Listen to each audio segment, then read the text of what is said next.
बिस्मिल्लाहिर्रहमानिर्रहीम। अस्सलाम वालेकुम। एडोब फ़ोटोशॉप सीसी के अंदर आज मैं आप लोगों को सिखाने जा रहा हूं कि कैसे आप किसी भी शेप के अंदर या टेक्स्ट के अंदर कोई भी इमेज फ़ोटो को कैसे एडजस्ट करेंगे। तो ये आज हम पूरा प्रोसेस सीखेंगे कि किस तरीके से हम अपनी इमेज को किसी शेप के अंदर, टेक्स्ट के अंदर कैसे डालेंगे। तो चलें शुरू करते हैं और सीखते हैं।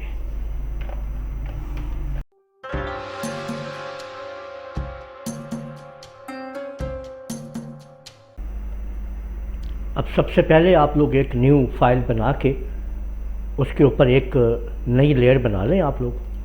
ठीक है, ये आपके सामने न्यू लेयर आपने ले ली, ऊपर देखें। अब आप यहाँ पे जो भी आप शेप बनाना चाहते हैं वो शेप बनाएं।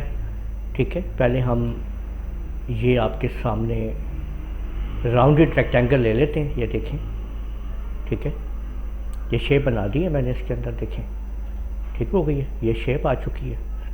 ठीक है, अब जो इमेज मैंने लाना है इसके अंदर आप वो लेके आएँ। ठीक है, और यहाँ पे देखिए हमने यहाँ पे ये इमेज है, ये आपके सामने, इसको मैंने इसके अंदर ड्रैग कर दिया इस लेयर में। ठीक है, तो अब आप ये देख सकते हैं कि ये इमेज इसके अंदर लेयर में आ चुका है। यहाँ पे देखें, अब यहाँ पे दो लेयर्स हैं अलग अलग, यहाँ पे आप देख सकते हैं। यहाँ पे एक आपकी ये रेक्टेंगल की लेयर है और ये आपके सामने इस इमेज की लेयर है, ये हमारे सामने। अब ये देखें कि ये दो लेयर मेरे पास मौजूद हैं। ठीक है, अब मैं यहाँ पे इसको, मुझे ये चाहिए कि मैंने इस इमेज को इसके अंदर डालना है। इसी तरह से अगर मैंने कोई यहाँ पे कोई टेक्स्ट लिखा हुआ है, फ़र्ज़ करें RMA लिख देता हूँ मैं। ठीक है, राना मेहताब आलम, ये आपके सामने। Ctrl+T से इसको मैं थोड़ा बड़ा कर लेता हूँ। ये देखें, ये हमने यहाँ पे इसको एडजस्ट कर दिया है कहीं पे भी, ये देखिए। ठीक है, एक इमेज मैं और ले आता हूँ, यहाँ पे देखें ये वाला, और इसको भी मैं ड्रैग एंड ड्रॉप कर लेता हूँ, यहाँ पे देखें। ठीक है, ये अभी आपने सारी सेटिंग समझनी है कि इन चीज़ों में ये किस तरह से एडजस्टमेंट हो रही है। यहाँ पे देखें, ये जो लेयर है ये इस फ्लावर की है, तो मैं इसको नाम दे देता हूँ रोज़ फॉर रेक्ट कर देता हूँ।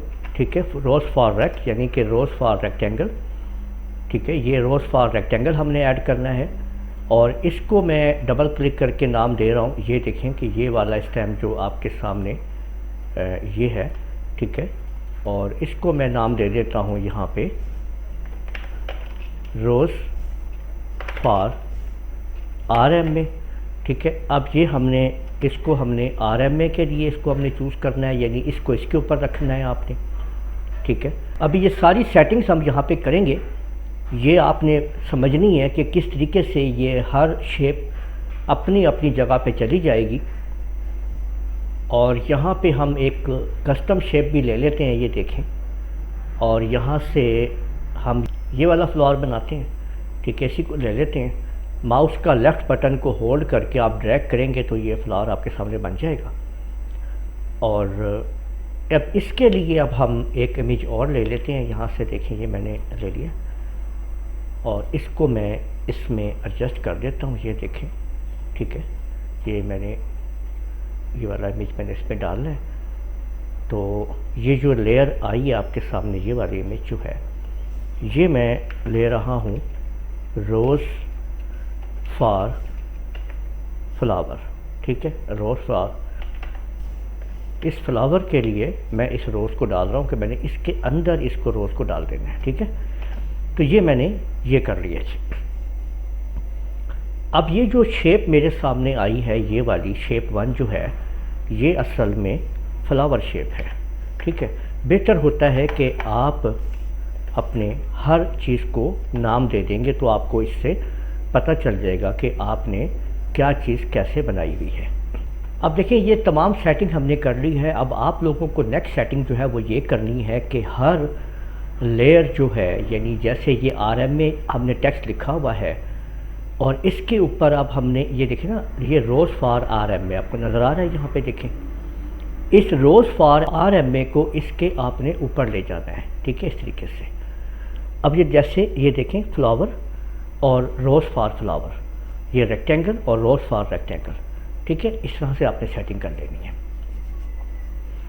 अब मैंने क्या किया है कि इसके यहाँ पे आप लोग देख सकते हैं कि इसके और इसके बीच में, यानी यहाँ से अगर मैं आल्ट का बटन दबाऊं तो आप दोनों लेयर्स के जब बीच में आएंगे, क्लिक करेंगे तो ये ऐसे लेयर मास्क हो जाएगा। अब हुआ ये है कि ये जो रेड जो रोज़ था वो देखें यहाँ से गायब हो चुका है, लेकिन वो इस लेयर के अंदर चला गया है, ठीक है। अब आप ये देखें कि जब मैं इसको RMA को मूव करूँगा उसके अंदर, तो उस जगह पे आप देख सकते हैं कि ये यहाँ पे वो रोज़ एक्टिवेट है और अब उस रोज़ को मैं इसके अंदर देखें जहाँ चाहूँ मैं इसको डाल सकता हूँ। इसके अंदर देखें कि ये इसी लेयर में आ रहा है, ये देखें, और कंट्रोल T की मदद से मैं इसको इसके अंदर जिस तरह से चाहूँ मैं इसको एडजस्ट कर सकता हूँ। आप देख सकते हैं कि वो इसी RMA के अंदर उसमें उसको मैंने एडजस्ट कर दिया है। कंप्लीट करने के बाद आप इंटर की प्रेस कर दें, ठीक है, तो ये देखें कि ये यहाँ पे मुकम्मल हो चुका है, ठीक है। अब ये हमारा एक ऑब्जेक्ट मुकम्मल हो गया है, क्लियर। अब आपने ये देखें एक और तरीका हम यूज़ कर सकते हैं कि मैंने ये दो लेयर्स हैं बीच में, देखें अब मैंने यहाँ पे आल्ट की मदद से जब मैं इन दोनों लेयर्स के बीच में आऊँगा तो आपको ऐसे ये एरो नज़र आएगा। आप जैसे ही क्लिक करेंगे तो आप देखें कि ये दो लेयर्स जो हैं आपस में मिक्स हो गई हैं इस फ्लावर की।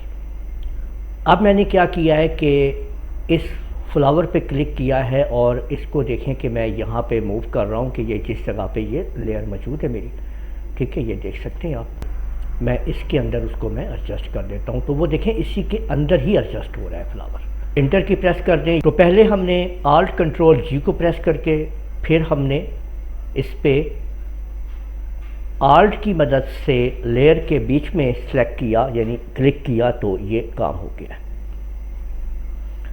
अब आप ये देखें कि ये फ्लावर और ये दो एक्शन हो चुके हैं। अब हम इसके ऊपर यहाँ मौजूद हैं।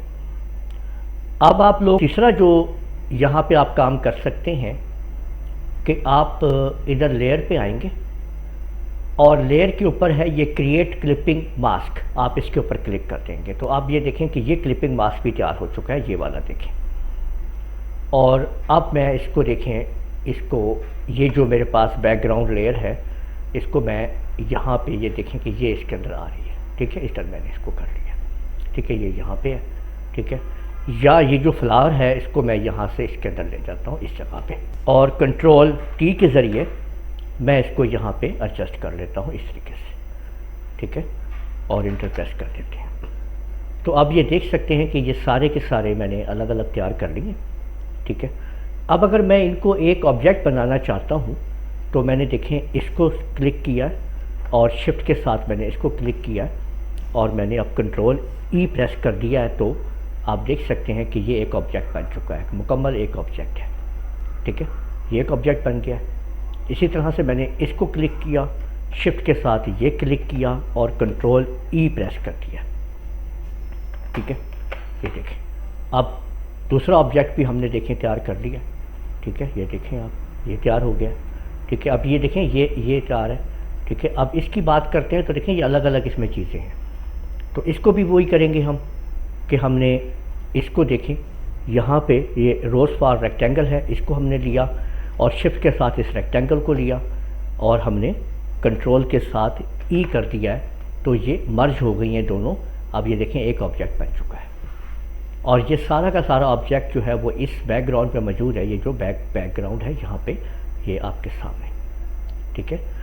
तो अगर आप यहाँ पे इसके अंदर कोई ग्रेडियंट्स वगैरह डालना चाहते हैं तो मैं एक देखें लेयर और बना रहा हूँ इस बैकग्राउंड के ऊपर, ठीक है, और यहाँ पे आप देखें कि ये सारी की सारी मैंने ऑप्शंस जो है वो क्लोज़ कर दी। अब यहाँ से हम ये ग्रेडियंट कलर जो है यहाँ से चूज़ कर लेते हैं कोई भी, ठीक है। ये मैंने चूज़ किया और इसको मैंने इस तरह करके एक ग्रेडियंट जो है वो डाल दिया इस तरीके से, ठीक है, ये वाला। और अब मैं इनके ऊपर इनको जब रख दूँगा तो वो आप देख सकते हैं कि वो सारे की सारी शेप्स जो हैं और उनके ऊपर वो चीज़ें आ जाएंगी।